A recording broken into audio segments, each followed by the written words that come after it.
अब हम अपनी गेम में टाइम को इम्प्लीमेंट करेंगे। जो हमारे पास ऊपर टाइमर आ रहा है, इस टाइमर को हम प्ले करेंगे और गेम को अपनी एक स्पेसिफिक टाइम देंगे। तो सबसे पहले तो हम देखते हैं कि हम टाइम किस तरह से देंगे गेम को। और यहाँ पर हम आते हैं अपने वर्ल्ड सिलेक्टर स्क्रिप्ट में। ये देखें, यहाँ पर आ गई हमारे पास वर्ल्ड सिलेक्टर स्क्रिप्ट। और देखिए यहाँ पर हमने क्या किया, सबसे पहले तो हमने टाइमर देने के लिए हमारे पास text mesh pro GUI elements हमारे होने चाहिए। कौन से? हमारे पास टाइमर टेक्स्ट होना चाहिए और हमारे पास वैलिड वर्ड डिस्प्ले। ये हमारे पास क्या है, ये हमारे पास जो ये देखें ये वर्ड्स हैं, यहाँ पर जो वर्ड्स हैं ये शो होंगे, ठीक है, इस वैलिड वर्ड टेक्स्ट में। ये टेक्स्ट मैश प्रो है और हमें पता है कि ये भी हमारा टेक्स्ट मैश प्रो है, ठीक है।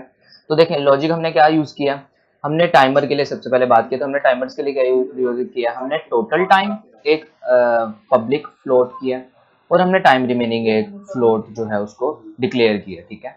ये हमारे पास दोनों पब्लिक है, हम इनको मैनुअली सिलेक्ट कर सकते हैं। लेकिन टाइम रिमेनिंग जो है इसको हम मैनुअली सिलेक्ट नहीं करना चाहते, हम चाहे इसको नेक्स्ट उसमें करके अनसीरियलाइज कर दें, लेकिन अभी के लिए फिलहाल ये इसी तरह से ही चल रहा है, ठीक है।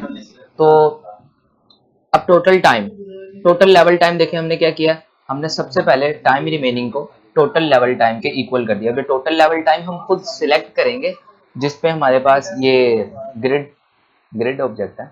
यहाँ पर हमारे पास टोटल लेवल टाइम आ रहा है, देखें टोटल लेवल टाइम हम खुद से एडजस्ट करेंगे और उसके बाद यहाँ पर हम रिमेनिंग टाइम को स्टार्ट में टोटल टाइम के इक्वल कर देंगे, ठीक है। तो देखें टाइम रिमेनिंग जो है हमारे पास ये अब एक मेथड में रन करेगा, ठीक है। सबसे पहले हम देख लेते हैं यहाँ पर, ये देखें हमारे पास अपडेट टाइमर, ये भी कहीं रन नहीं हो रहा, तो इस वजह से ये इस तरह से हमारे पास शो हो रहा है। बट हम इसको रन करेंगे, किस तरह से करेंगे वो भी मैं आपको बताता हूँ। अब देखें यहाँ पर क्या हो रहा है, हमारे पास अपडेट टाइमर में सबसे पहले क्या है, हमारे पास टाइमर अगर 0 से बड़ा है, ठीक है, यानी कि टाइम हमारा 0 नहीं हुआ, जब टाइम हमारा 0 हो जाएगा ऑब्वियसली हमारी गेम ओवर हो जाएगी। तो जब टाइम रिमेनिंग जो है हमारे पास वो 0 से बड़ा है, तो तब क्या होगा, टाइम माइनस इक्वल्स, यानी कि रिमेनिंग टाइम में से माइनस इक्वल हो जाएगा क्या, टाइम डॉट डेल्टा टाइम हमने डिस्कस किया था कि फ्रेम रेट इंडिपेंडेंट एक क्वांटिटी होती है, एक फ्लोट वैल्यू होती है, और ये हमारे पास जो सेकंड्स होता है टाइम का उसको डिफाइन करती है, यानी कि फ्रेम रेट से इंडिपेंडेंट बनाती है और सेकंड्स में उसको हमारी एनिमेशन को प्ले करते हैं। तो देखें जब हम इसमें से ये वैल्यू माइनस कर देंगे, यानी कि टाइम रिमेनिंग में से वैल्यू माइनस कर देंगे, तो हमारे पास एक एक सेकंड करके माइनस होता रहेगा, ठीक है। उसके बाद देखें नेक्स्ट, अगर टाइम जो है हमारा रिमेनिंग टाइम वो 0 हो गया, ये 0 से छोटा हो गया, तो हम क्या करेंगे, टाइम रिमेनिंग इक्वल्स टू 0, ठीक है, वो हमेशा 0 रहेगा हमारे पास। और यहाँ पर देखें हाईलाइटेड करेक्ट क्यूब, इसको हम इसे कमेंट किया था, हमने इसे हटा दिया, ठीक है। उसके बाद स्टार्ट को रूटीन गेम इवेंट स्क्रिप्ट। अच्छा देखें गेम इवेंट स्क्रिप्ट हमारी कौन सी है, ये वाली।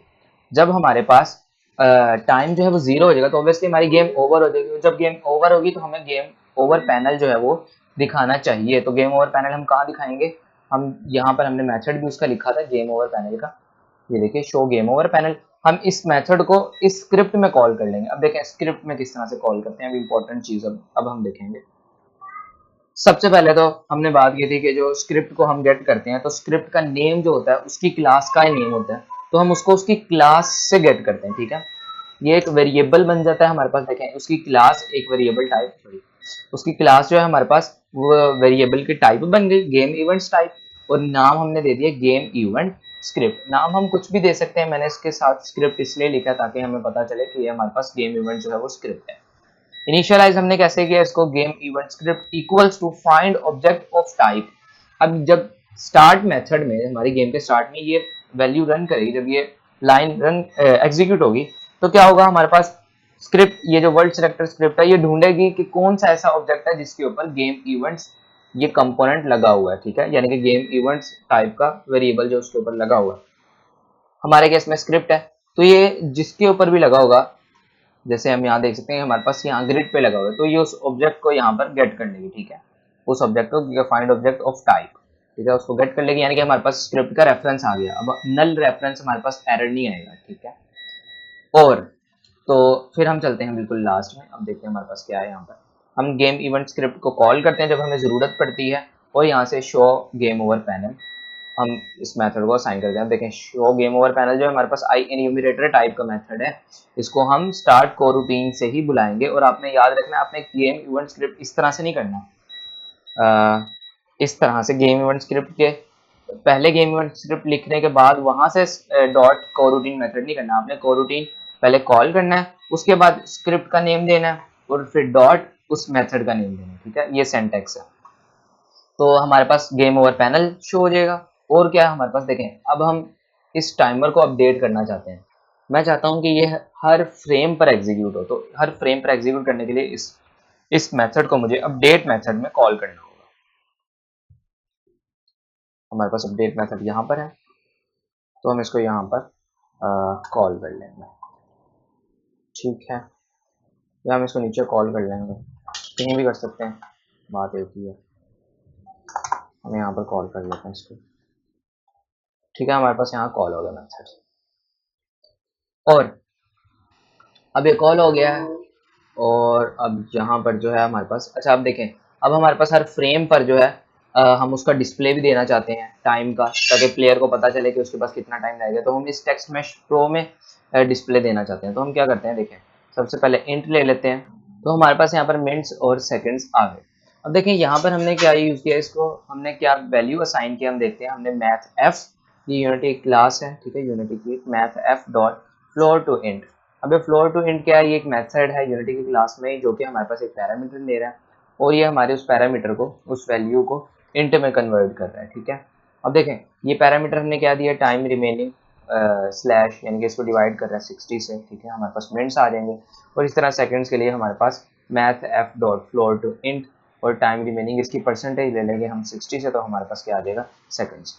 उसके बाद देखें हम अपने टेक्स्ट को, टाइमर टेक्स्ट, ये हमारा वही टेक्स्ट था जो हमारा टेक्स्ट मैश प्रो है। ठीक है, टाइमर टेक्स्ट कौन सा, जो जिसमें हमने डिस्प्ले करना है। तो क्या कर रहे हैं हम, टाइमर टेक्स्ट डॉट टेक्स्ट। ठीक है, डॉट टेक्स्ट हमने इसको कहा, यानी कि हमने इसमें कुछ राइट करना है। क्या राइट करना है, स्ट्रिंग डॉट फॉर्मेट। हमने इसमें स्ट्रिंग वैल्यू असाइन करनी है। और क्या है वो, हमारे पास फॉर्मेट है। हमारे पास देखिए फॉर्मेट के अंदर हमने एक स्ट्रिंग दे दिया। ठीक है, इस स्ट्रिंग के अंदर हमने देखें जो हमारा फॉर्मेट, सॉरी, जो हमारा फॉर्मेट था, हमने वो फॉर्मेट दे दिया। ठीक है, उसके बाद हमने मिनट्स जो हमने फर्स्ट में यहाँ पर शो करना है और उसके अलावा जो सेकंड हमने बाद में शो करना है। तो इस तरह से हमारे पास ये हर फ्रेम पर जब एग्जीक्यूट होगा तो हमारे पास जो है टाइम जो है वो शो हो जाएगा। ठीक है, हम इसको ट्राई करके देखते हैं।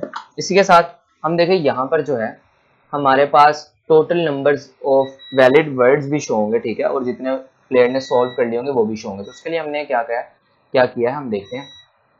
हमने उसके लिए एक valid word count display text mesh pro का एक वेरिएबल क्रिएट किया है। इनिशियलाइज देखें हमने इसको कैसे किया है, हमने वेरिएबल का नेम टाइप किया और उसके बाद डॉट टेक्स्ट, यानी कि हम इसमें कुछ राइट करना चाहते हैं। हम क्या राइट करना चाहते हैं, हम प्रोसेस वर्ड डॉट काउंट। ठीक है, और टू स्ट्रिंग। अब देखें ये हम क्या कर रहे हैं, ये मैं आपको बताता हूँ। देखें process word dot count, process word हमारे पास एक लिस्ट है। डॉट काउंट बता रहा है कि इसके अंदर जितने भी एलिमेंट्स हैं उनके नंबर ऑफ काउंट्स। ठीक है, उनके नंबर ऑफ एलिमेंट्स जो हम कह सकते हैं। ये हमारे पास क्या वैल्यू रिटर्न कर रहा है, सिर्फ इतनी सी वैल्यू। ये हमारे पास इंटीजर वैल्यू रिटर्न करेगा, यानी कि नंबर ऑफ एलिमेंट्स हमारे पास एक इंटीजर होगा, 1 2 3 4 5 जितने भी उसके अंदर एलिमेंट्स होंगे। और देखिए उसके साथ हमने एक टेक्स्ट पे क्योंकि लिखना है, टेक्स्ट में एक स्ट्रिंग वैल्यू लिखी जाती है, लेकिन ये तो इंटीजर है। इंटीजर को स्ट्रिंग में करने के लिए हम डॉट टू स्ट्रिंग, ये हमारे पास यूनिटी का ये मेथड है। ठीक है, और हमने इसको यहाँ पर डॉट टू स्ट्रिंग करके असाइन कर दिया हमारे डॉट टेक्स्ट के साथ। उसके बाद देखें हमने प्लस किया, यानी कि हमने कोई वैल्यू ऐड करनी है। एक्चुअली अब क्या होगा, ये जो वैल्यू है हमारा कुछ रिटर्न करेगी, जैसे कोई इंटीजर, या जिसे हम कह सकते हैं, हाँ इंटीजर, ये हमें रिटर्न करेगी 1 2 3 4 5 6 7 जितने भी हमारे वर्ड होंगे। और फिर प्लस क्या होगा हमारे पास, हमने ये स्ट्रिंग में एक वर्ड लिखा है। क्या हमारे पास यहाँ पर स्ट्रिंग में है स्लैश, हमने ये सिंबल डाला है क्योंकि हमें स्लैश दरमियान में चाहिए। यहाँ हमें स्लैश दरमियान में चाहिए,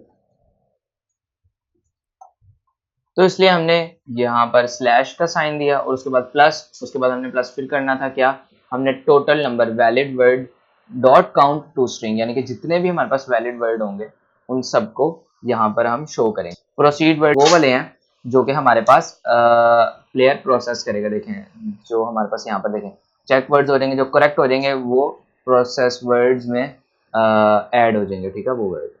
तो उसका नंबर ऑफ काउंट्स हमारे पास यहाँ पर शो करेगा, ठीक है, दैट इज सो सिंपल।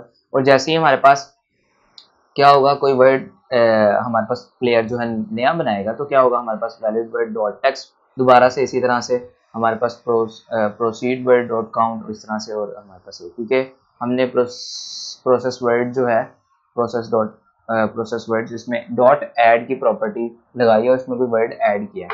फिर वर्ड ऐड करेंगे तो जाहिर सी बात है हमें टेक्स्ट भी अपना अपडेट करना होगा, जो कि हमने क्योंकि स्टार्ट में किया था, स्टार्ट सिर्फ फर्स्ट टाइम में ही चलता है। और देखें, और जब हम इसको हम अपडेट कर देंगे तो अपडेट में ऑब्वियसली हम यहाँ पर इसको भी टेक्स्ट को भी अपडेट करेंगे।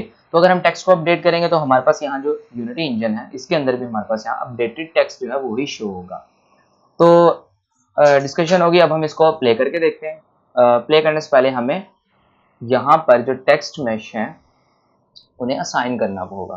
असाइन कहाँ करेंगे, हम देखेंगे यहाँ पर हमारे पास है टेक्स्ट मैश प्रो, ठीक है, हमें यहाँ टेक्स्ट मैश प्रो असाइन करने हैं। कौन से असाइन करेंगे हम टाइमर के अंदर जाएंगे और यहाँ से हमारा टाइमर टेक्स्ट जो कि आ गया हमारे पास टाइमर टेक्स्ट में, और इसके साथ हमारे पास जो है वैलिड वर्ड काउंट, इसमें हमारे पास जो टेक्स्ट है इसको हम यहाँ पर असाइन कर देंगे, तो कंट्रोल एस करेंगे। और साथ ही हम टोटल टाइम जो है इसको, फॉर एग्जांपल अगर हम टोटल टाइम इसको दें 100 सेकेंड्स, ठीक है, रिमेनिंग टाइम हम नहीं छोड़ेंगे, वो खुद ब खुद एडजस्ट होगा। अब इसको हम प्ले करके देखते हैं कि हमारे पास क्या होता है। स्क्रीन बड़ी कर लेते हैं थोड़ी सी, उसको लेट्स प्ले द गेम।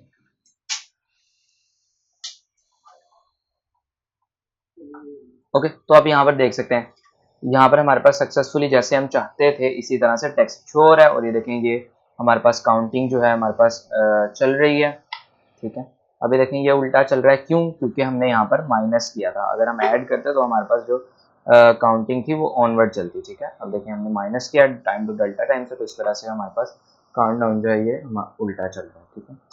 तो यहाँ पर देखें एक छोटा सा बग इसे कह सकते हैं। देखिए हम जैसे ही प्ले करते हैं तो हमारा इमीडिएटली जो है टाइम स्टार्ट हो जाता है, जबकि हमारे क्यूब्स जो है वो रोटेट कर रहे हैं। हम चाहते हैं कि हमारे क्यूब्स के रोटेट करने के बाद टाइम स्टार्ट हो, ठीक है। तो रोटेट करने के बाद कैसे स्टार्ट होगा, हम पहले देख लेंगे कि हमारी ड्यूरेशन कितनी है क्यूब्स के रोटेट होने की। हम अपने क्यूब्स को सिलेक्ट करेंगे, यहाँ पर हमारे पास आके क्यूब एनिमेटर, हमारे पास ये हैं तकरीबन 3 सेकेंड्स बाद। तो हम क्या करते हैं, अपने स्क्रिप्ट में जाते हैं। अब यहाँ पर हम एक नई चीज़ सीखते हैं कि इन्वोक मेथड। हमने लास्ट टाइम डिस्कस किया था कि अगर हमने किसी भी किसी भी मेथड को थोड़ा डिले करके रन करना हो तो हम उसके लिए स्पेशल मेथड करते हैं, वो जिसका नाम है आई एन्यूमरेटर, ठीक है। इसके साथ एक और भी चीज़ है जिसको हम डिले करने के लिए यूज़ करते हैं, लेकिन वो बहुत ज़्यादा वैलिड नहीं है, इस वजह से ज़्यादा उसे यूज़ नहीं करना चाहिए, बहुत फ्लेक्सिबल नहीं है, वो सिर्फ डिले करने के लिए यूज होता है। तो हम क्या करते हैं, लिखते हैं इन्वोक और उसके आगे पेरेंथेसिस में सबसे पहले हम उस मेथड का नाम लिखेंगे, ठीक है। यहाँ पर मैं मेथड का नाम लिखूंगा विदाउट पेरेंथेसिस, ठीक है, उसकी ब्रैकेट्स आगे नहीं होनी चाहिए, और साथ हम कोमा डालेंगे और उसके बाद आगे जो है उसका डिले लिखेंगे कि हमने कितने डिले करना। तो मैं इसको करता हूँ 0.4 आई गेस, ठीक है, 0.4 पर ये इन्वोक होगा, ठीक है। हमने 0.4 पर ये इन्वोक कर दिया है। और अब हम चलते हैं यूनिटी गेम में।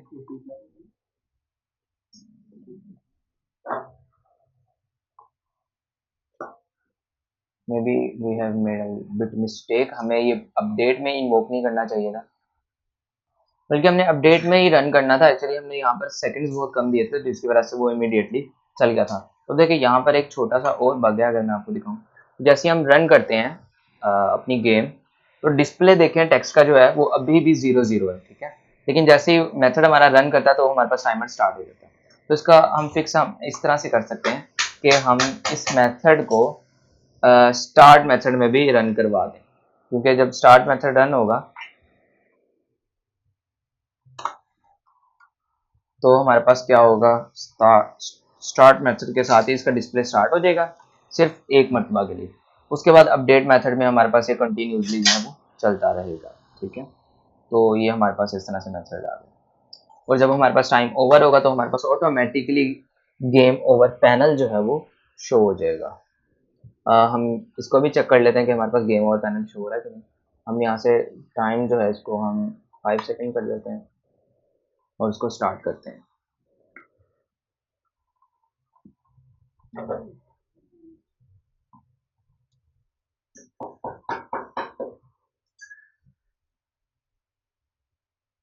ओके, हमारे पास गेम ओवर पैनल भी सक्सेसफुली जो है वो शो हो रहा है।